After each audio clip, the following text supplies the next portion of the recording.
Et merci beaucoup vraiment à tout le serviteur dédié. Tout ça, la bonne à Bossolo. Surtout le bon parce qu'on va recevoir ensemble avec vous. C'est un pasteur, un révérend, même l'apôtre. Mais à la fête aussi, ça c'est l'international. Hein, international parce qu'il vit vraiment à l'étranger. Alors, il s'appelle le révérend pasteur Miko Bachika. C'est avec lui que nous allons quand même décortiquer avec lui. Tout flasher, qu'est-ce que nous allons parler avec lui maintenant? Premier sujet. Est-ce que Moussali Nanzambe Azali divorcé a koki ko célébrer mariage? Point d'interrogation. Deuxième question. Moussali Nanzambe a commettre adultère. Est-ce que a koki ko zonga na cher pour terre? Et à pouvoir parler Mambaba Covid et ainsi de suite. C'est avec les révérends pasteurs Miko Bachika. Voilà. Alors. Télébusiness. Voilà. Alors, le révérend pasteur Miko Bachika. Miko Bachika, bonjour et bonsoir. Bonjour, Samba Pambola. A Pambola Peba, téléspectateur, nous sommes Zouali Bakwa Kolanda, émission. Émission Ezali à Molière Télévision. Est-ce que j'ai Michel Molière Télévision très bien? Si, Nanya Ebi Molière, Moutounio Saebi Molière, Molière Télévision, Moutounio Saebi, donc. Eza moko ba chaîne PO na leka mingi kala puisque j'avais un espace moko na Molière. Bon, ça fait très longtemps. Très longtemps. Un petit rappel, à l'époque des juniors Lembalemba. Oui, c'était avec l'honorable Junior Lembalemba que j'ai sali sur l'émission. Exactement. Il est toujours fidèle à cette émission. Alors, merci beaucoup le révérend pasteur Miko Bachika. Vous aimez qu'on vous appelle le révérend pasteur apôtre évangéliste?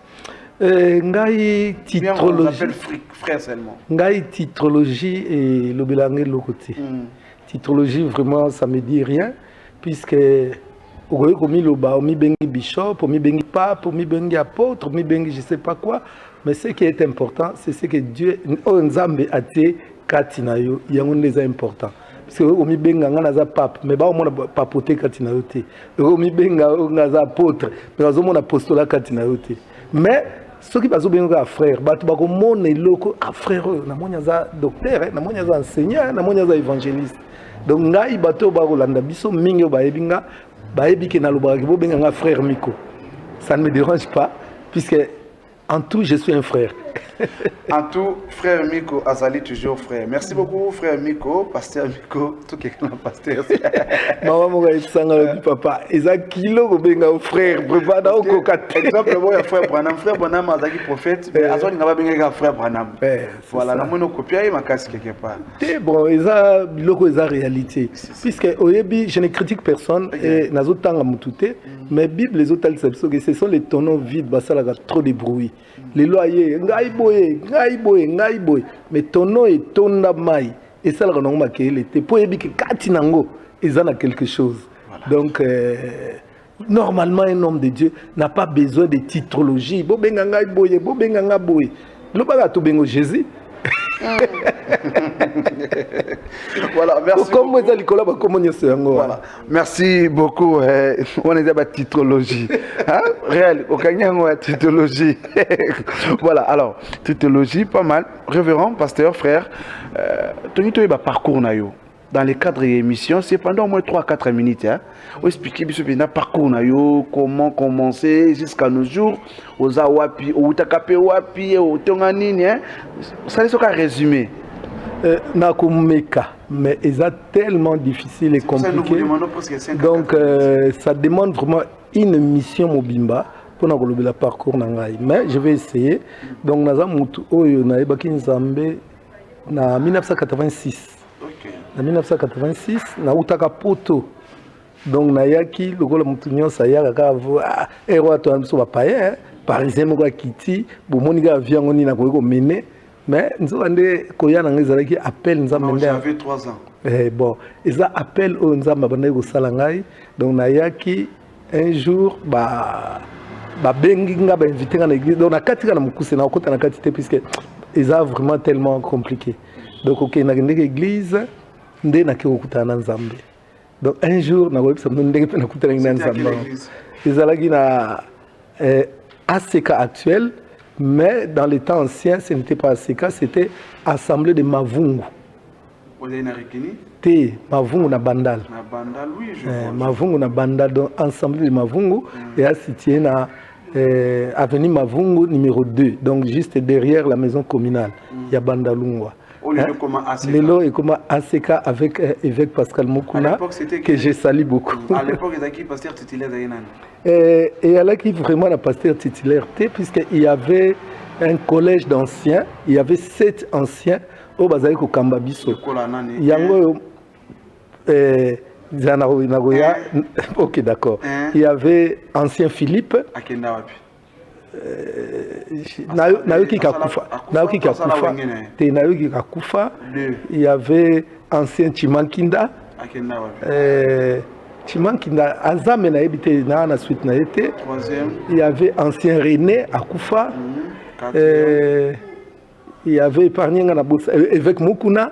Yem Katika la représentant. Donc Bamsuna Bossani, Bazagi 7.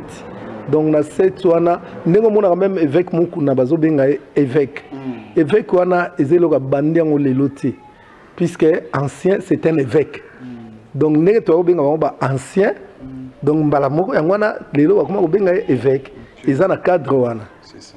Voilà, si tu comprends bien, ils ont dit précisément dans ACK à nos jours, et le place Binda, on dit maïe sur Kolo et sur Christo. Voilà, tout sauté wana. Moussa il en Zambie. Nasi que tout cela nous n'a ma caméra, mais dans nos tanga pour qui sujet te relever là. Pasteur divorcé, à quoi qui célébrer mariage?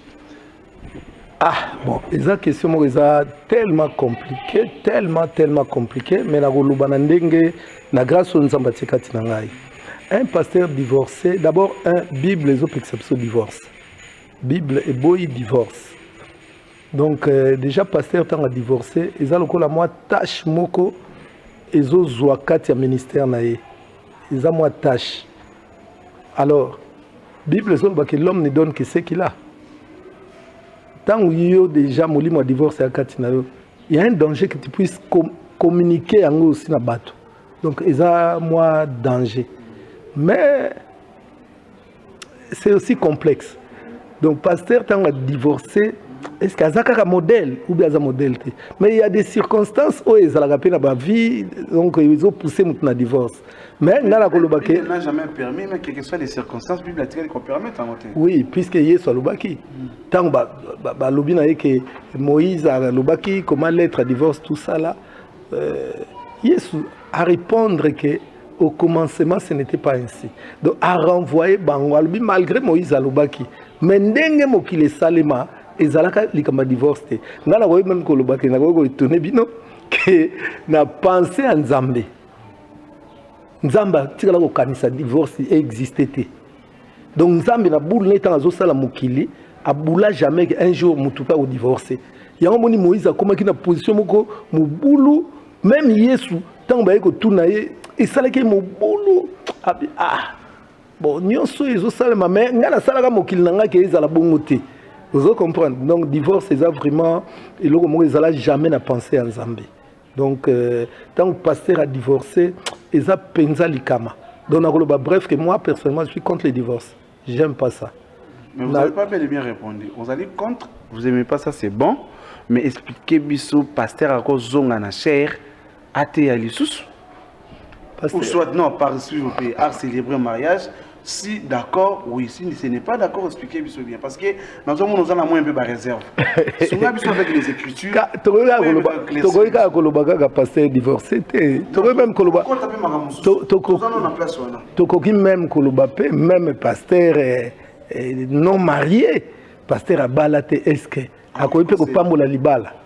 On est sous question, on soulever, c'est bon, mais tout qui non les pasteurs mariés, c'est-à-dire divorcés, à quoi qui célébrer libala, à quoi qui pas la libala. Sunga bisona parce que tout ça comme on a beré en aida ma casse, na betonga ces derniers temps. Il soit à calamité, mais na connaissance nous allons na yango, nous enseignons à biso. Papa ngana la nogoti libanda. Sunga biso na miko na biso, bande ko baza kolanda so sekasiko. Bible ezoloba que tous allons d'abord un modèle. Bible zo tous allons un modèle. Même Jésus a zo tous allons un imitateur naïe. Donc ceux qui déjà yo modèle aux amalamute, donc bateau ba kolanda aux amalamute. Moi, j'ai beaucoup de réserves. Donc, il y a un azoloba par rapport à Ngaï, qu'un pasteur divorcé a qu'il ne pas moula libala. J'ai vraiment beaucoup de réserves sur ça. Donc, il n'y a pas des écritures aussi qui interdisent ça. Écriture, il y a là justement placé ça le rôle à autoroute Mokobouye, il y a n'importe quoi dans l'église, puisque Babylone comme sous écriture est l'obité. Alors les gens en profitent pour ça la Dieu n'a pas parlé d'écriture, mais Dieu n'a pas profité. C'est ça.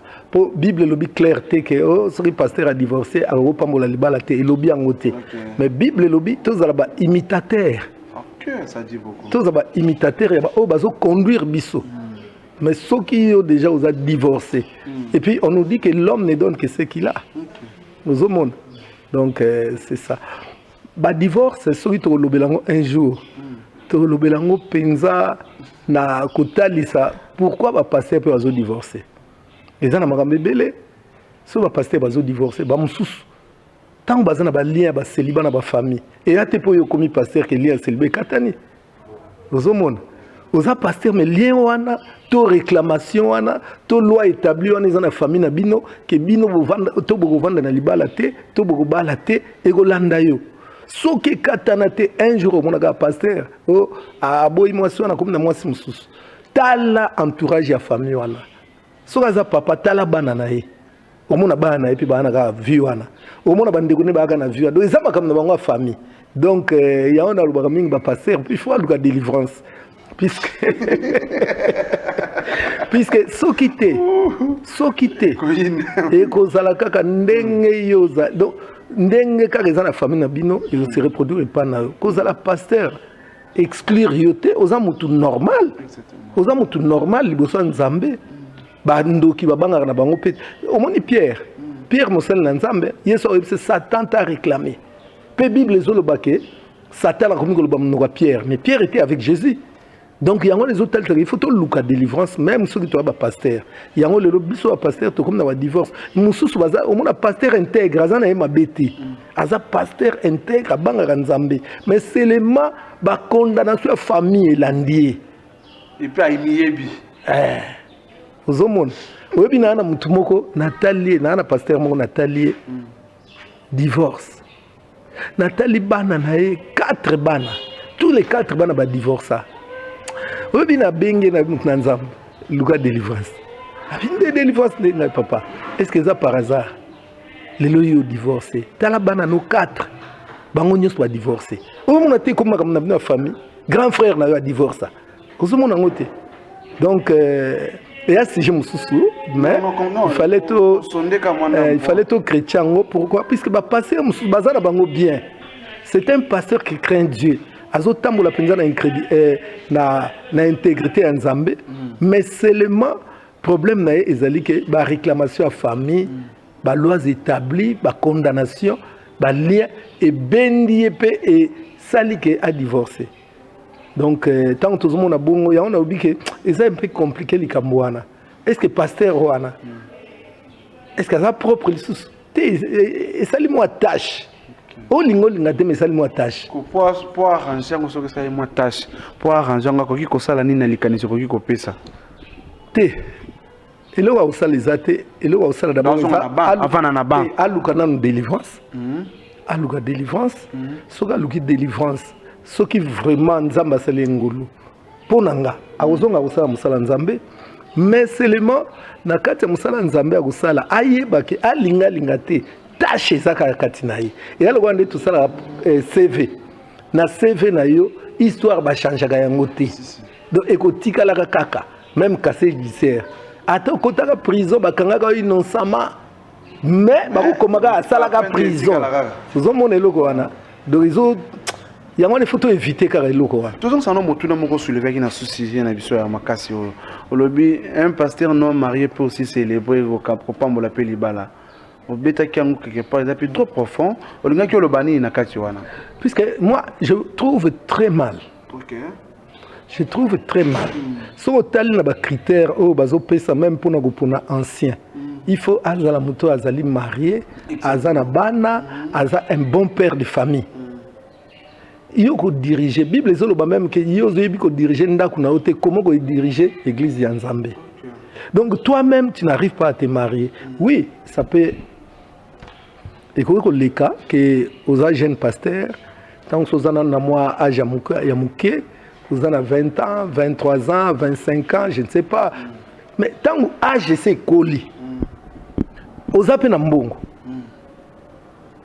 Mais là on ont empêché. Vous avez un mbongo, vous avez un ndaku munene. Donc ndaku wana yo la kaka na ba sentinelle, na ba domestique. Mais ndaku c'est ça pour na moi. Mais ozo balate, vous les autres qui la kaka. Ah papa, quelque part, tout le monde moi point d'interrogation. Est-ce que l'eau est bombe na cité? Et l'eau est les bombes na cité. Ils ont empêché. Ils ont empêché que yo oye bakobala. Puisque ceux qui osa, d'abord il faut la modèle, il faut la papa et la famille. Il faut oser la moto vraiment que batbazo yo ka gu bazo landa en tout cas monde nga dikarbana na ye o monde nga tambulaka o monde nga zalaka mais yo balaka te ozana mbongo ozana gloire ozana mituka ozana eloko nizo empêcher o lobi ta nzambe te même Bible dit que Dieu fait toutes choses bonnes à son temps. Avant le temps ce n'est pas le temps, après le temps ce n'est pas le temps. Oningo ya ko bota mwana kuma lokola koko na yo te bala ozala modèle. C'est clair. Non, je vois déjà parce que tu as le numéro 1, numéro 2, numéro 3. Ce qu'on attend. Parce que quand tous les demandes aussi. Alors, Moussa Ilanzambe, merci beaucoup pour notre conception en profondeur de solo. Puisqu'il y a aussi Makambo, il y a un péché un peu à Nzambe, Azana Mbongo, Age Koki. Mais azobalate. Par exemple, mon sal lansama gozala succès azanango, gloire azanango. Ezo utana pacte ton alliance. Alliance yaka FCC cacheté. Même basal lansama musu azosala pe alliance na ba maison, na ba loge, musu azosala ba alliance na ba sirène. Donc mon sal lansama moi si na sirène, oya pesa y gloire na mbongo wana. Oya bendela y bat l'église. Alors sirène a ko permettre que yo mosala na nzambe obala mwasi mususu yango mona mosala na nzambe a jezo kende mais akobala kate. Je ne sais pas si vous adressez à certaines personnes, hein? Ça n'engage que vous. Nazoloba likambo o ezali réalité. Exactement, non, là c'est la réalité. Sur le but que ça n'engage que moi, j'accepte et j'assume tous mes propos. Exactement. Et mes propos sont basés sur la Bible. Exactement. Sur l'écriture. Sur la Bible, mais il n'est pas bon que l'homme soit seul. Et ça se comprend. Mais yo pasteur, AGPI, tout ça. Mais Nzambe aussi n'a pas aussi posé l'âge que l'homme peut aussi se marier. Je préfère se marier même à l'âge de 60 ans. Il n'y a pas aussi précisé sur la Bible. Et dans la Bible, pardon. Au moins, Bible, est-ce que nature est autre abinoté? Na webisayo via mutu, tu vois qu'on divise en 3 parties. Première partie, il y a de 0 à 30 ans. De 0 à 30 ans, l'homme se cherche. Mutazo luka, abotami, azomeka kovanda, abandiko bendana, abandiko telema, akoti classe, abandiko tanga ba classe, asilisi classe. Normalement, mutago si sa classe, tout ça taba 25 ans. Mwene Yesu Kristu yebangula chihunda chinewe, oh Yerusalemi, oh Yerusalemi. Ushini za ngombe yeye uchikaye wakoni za ngomba ukaye mchihunda cha ndani Chiseke Yerusalema Chiseke Chiseke lelele Chiseke lelele Chiseke Chiseke lelele Chiseke Yerusalema Chiseke Jami mukahangana Uluteya mwene wa Tukamona na Yesu Kristu Amuse mumalilu Tukabwanyi angelu Amwe mumalilu Tukamona asantu weswe Yesu weto matangu weswe Chiseke Na ajwana Déjà mutakoye kobala Donc azui musala abandi kobala Donc na 25 ans Oui, il faut tout à la chronologie. La Bible est exception que Bana Issachar bazali na sagesse ya koyeba ko discerner oyo esengela ki Israël asala. Il faut tout à la sagesse. Donc na 25 ans aussi ici au bandi ko sala. Katia ko sala, il faut au banda ko bala. au bandako boko la bana. Donc on a 30 ans. Après 30 ans, siko bandiko bunda siko musala, ozo boko la bana, ozo sala mbongo, ozo bongisa makambo. Ti na 60 ans. Na 60 ans et comme âge à retraite. Pour vivre parce que nature les autres abinoté. Tout le monde que 60 ans l'État dans le monde entier 60 ans comme âge à retraite. Et ça na 60 ans que nous banda vie. 60 ans banda vie. Voilà. Donc na âge à retraite. Donc âge à retraite, yo siko comme ko savourer yo salaki. Vous comprenez? Ba effort nyonso nga na salaki banda ko na tongaki bana nga bakoli bana basisi siko ba classe banito okomi na âge ya bopemi eze su âge yo banda ko bokola bana te yo tata mo mukolo ko ndikotika mwana na école primaire to na maternelle ma bepenza ozomona donc ya on a tali na résumé vie ya mutu en 3 parties. Donc yo pasteur déjà okomi na 40 ans ozobala te lobi na temps tango tant ils bisoté Bible nous racheter les temps car les jours sont mauvais. Donc voilà un peu voilà, merci beaucoup. Voilà, on a un peu explication à pasteur frère Nico Bachika. Alors Nico papa expliquez ce pays encore une fois de plus pendant que chité to ko kene to chité to le belaka de masolo moke na suka to to kene na yo. Musa ilanzambe yo ya commettre adultère akokipi kozonga na seratea. Ouais, na komona mabete puisque na moni mwasi asa marié mais a commettre adultère. Oui, na moni mwasi oyo a salaki adultère. Mwasi a salaki adultère, Yesu a ibsie kende kozongela lisuti. Donc cela veut dire que Yesu a rétabli ça qui est na vie normale. Azong ça qui est na vie normale. Mais à pécier condition kozongela lisuti sinon quelque chose de pire est comme là yo. Donc mutu soki mabe komi. Zonge pas nzambe, lela pas nzambe, luka délivrance. Et puis la conscience normale ya yo moko mutu. Zwa tana na ko luka nzambe. Ezato ko ilelo lobi zongi dimanche ba monio na cher zongi sauter. Non, zwa tana ya ko luka nzambe. Tikela batum suna bateya puisque yo ze sous propreté le bosso na nzambe na monio. Mais mingi nde malheureusement tozomona exercice quoi est comme dans quotidien à bango à quoi il est là à quoi il lobby à quoi il lobby le rôle à l'église déjà plan naïe mutupa au banaye voilà voilà merci beaucoup tout autant mais il a été pour na motunana to comprendre que partir répondre c'est bon. Alors église des réveils les lots tout mona évêque archibishop d'abord quand 15 ans mwanambo koto kuna to moni évêque Dodo Kamba na Kanae elle limité koto na elle matonge na nani papa na biso ki Soni Kafuta Rockman l'évêque général yebisa biso yozali mosai na nzambe ozapi na connaissance ya bande kwana nyoso tout vous avez aussi vos relations en dehors ya ba pasteur tango zo mona nyoso to na lelo pe bazana ba justice na tire ki onka na ba maté ya no moko quelque part explique nous papa tango vanda kozo kotala on vous demande de mettre la paix bete conseil pour bango tout bazoluka ba titre tango nazomona makambo oyo nazolela mpo naza komitala nazotala pasi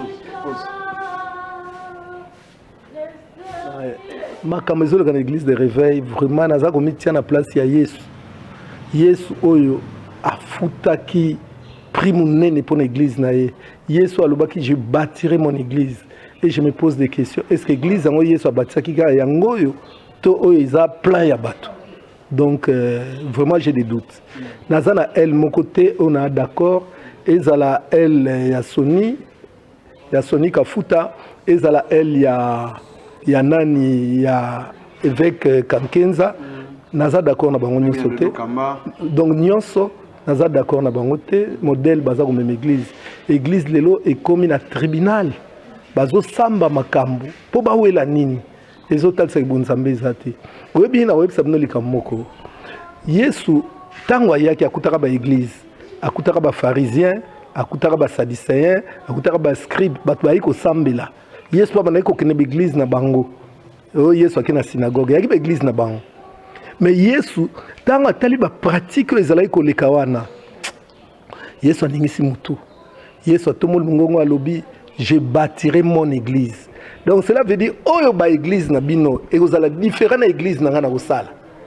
Donc babakamo to otala nous posons des questions est-ce que ça ka église ya Yesu to église ya bato. ngai en tant que mosali na nzambe na comprendre que les églises ya nzambe te pour église ya nzambe kokoma boye te lokola o comprendre basala nini yo pisi likanisi nini koki mpe kobenga bakulutu wana tofandisi bango ozali mpe moto na kati na bango obeti mpe mwa conseil mwa ndambo mpo bayoka yo te naza na conseil akopesa te puisque tout à l'heure nalobai likambo ya suir ke motu oyo a divorcé aza déjà suye ozomona donc bango déjà baza suye baza apte te baza sous dignité ya kozwa liloba na kombo ya église de réveil soki bakozwa liloba na kombo église de réveil ya papier ya bango wana baplan na bango mais na ndenge makambo eza mpenza logique bango baza digne lisusu te donc soki ngai na kobondela nzambe na koyebisa nzambe asisite génération ya sika ya basali na nzambe ndenge nkolo ayebisaki Eli ke eza oyo mpo makambo esalama mpo église lelo eza politisé eza na camp ya FCC eza na camp ya cash donc ndenge baza wana tu bakowela wana yango wana mpe na ntango ya kala tomonaki bato batelemaki Eli atelema binzambe bango nyonso basi bakoti nango na baparti politique bango nyonso bafléchir bagenou bamosusu bakoma ya bale bamosusu bakoma ya Belzebul bamosusu bakoma ya boye alors il fallait kolo ayebisi nani Eli kobanga te eza encore na génération ya 7000 oyo nano batia mabolongo na sete donc nzambe aza encore na réserve stratégique na ye oyo akoki kotelemisa mpo asala mosala oyo. Merci beaucoup, Oakoki Kotel, Misapo Asala Moussala. Nous arrivons pratiquement à la fin de notre entretien avec le révérend pasteur frère Miko Bachika. Alors, nous avons une question de curiosité. Vous êtes prêts à répondre? Vous n'allez pas me regarder, vous allez seulement regarder la caméra. Pas de souci. Ok, voilà. Question de curiosité. Petit local micro. Merci beaucoup. Je gagne uniquement. Voilà. Ok, c'est bon? Il y aura question-réponse. Hein? Question-réponse. Alors, pasteur Miko, marié? Marié. Père de combien d'enfants? Père de plusieurs enfants. Père de plusieurs enfants. Non, biologiquement. 5 enfants. 5 enfants. Premier enfant, Combo? Mireille. Dembale. Patou. Demisatou. Bami. Il y a 4. Gilio. 5. Prodige. Maman Komonina. Maman Liliane Bachika. Maman Liliane Bachika. Maman Liliane Bachika, zota là aussi qu'on a télévision. Et ça, le bamo, le bando, l'inga kaina fino, tika là aussi le lobanate. Mais à travers mon lire télévision. Et puis c'est le bamo, malama mazota là aussi ko. Te nasina yebsa nyonso déjà. So inde na répéter les sous que yé azal sous moi c'était ma maman. Donc puisque et pas na un gros bébé. Donc et pas na un gros bébé. Donc vraiment je l'aime de tout mon cœur. Donc partout na kende na voyager mais malheureusement ballon na voyager n'a été bon Zambi pourquoi. Voilà les deux dernières questions curiosité. Bando et Kinshasa awa na nyonso tout ça une émission je pense. Tout à fait. Alors ezana mo tout d'abord bon na biso ba pandisango. Mais à chaque fois, on a une émission, à ça la interview, à ça la émission, à tout na comme tout na té. Mais à travers mon lire télévision na Canal Plus, na peine 30 minutes, na tout le monde na té. Me poser question, me répondre. Question ezali concernant actualité du moment, planétaire même, sur Covid. Sur Covid, nazolo baki Covid eza réel. Puisque à Kinshasa na tamboli bato bazo banaliser bazo minimiser mais eza vraiment réel puisque makambat balobaka ngamo pe na lobaka yango que Covid eza pona mindele Covid ba africain te Covid eza lokuta mais vague ya liboso bato babelaki Covid ngamo ko victime na kati j'ai failli mourir na monaki liwa penza na misu na ngai. Donc nazo pambola pe nzambe eza ba dernier mot na ngai nazo pambola nzambe na suka mvula oyo tozo rendre action de grâce vraiment na ndenga biksenga na Covid wana. Donc voilà na lingi penza émission mobimba to lobila sur Covid pour ekosunga bato belé to perdre ba famille to perdre ba pasteur to perdre ba connaissance. Donc bato belé ba kufi tout autour na biso surtout na mikila poto place nga nazali tous les jours, même na Facebook, on a la nécrologie, la nécrologie. Donc, c'est le réel. Donc, il y a une ligne de tout ça, la émission sur Covid. Voilà, merci beaucoup. Tout ça, la émission sur Covid. Révérend pasteur, vous avez un peu de te nga na loba ke motuna nyonso ezala na réponse et puis nalingaka mpe teke émission arrangée nalingaka yaka na baquestion na yo kaka totuna question moko ekozala gênant ezalaka te epa nanga. Alors, les tout derniers messages phares pour la participation à l'émission et puis corps de Christ Mobimbato sur le programme et Tonga Isika Yokamba. Wana awa tona Awa même depuis Libanda Soveza awa même na Libanda to semblera toujours mardi na jeudi na dimanche. Donc mardi na jeudi na dimanche à partir de 17h na semaine et puis awa na dimanche ezalaka na 8h mais na Paris ezalaka na 13h30. Donc voilà programme na biso. Merci beaucoup. Merci Nzamba Pambola Molière TV, Apambola yo, Apambola ndeko nanga cameraman, pe Apambola balandi nyonso ba Hollande mission. Merci beaucoup pasteur. Merci. Voilà, chers amis, fidèles téléspectateurs de la chaîne Molière Télévision sur Canal Plus 346, vous allez après avoir regardé notre émission sur Molière Télévision, nous avons aussi notre site professionnel. En fait, c'est Microdor Presse en ligne. Donc, si vous allez voir tous nos vidéos que nous diffusons sur Molière Télévision, c'est sur YouTube Microdor Presse en ligne. Alors, qui commence bien, qui finit bien, nous vous retrouvons au prochain numéro. Merci beaucoup.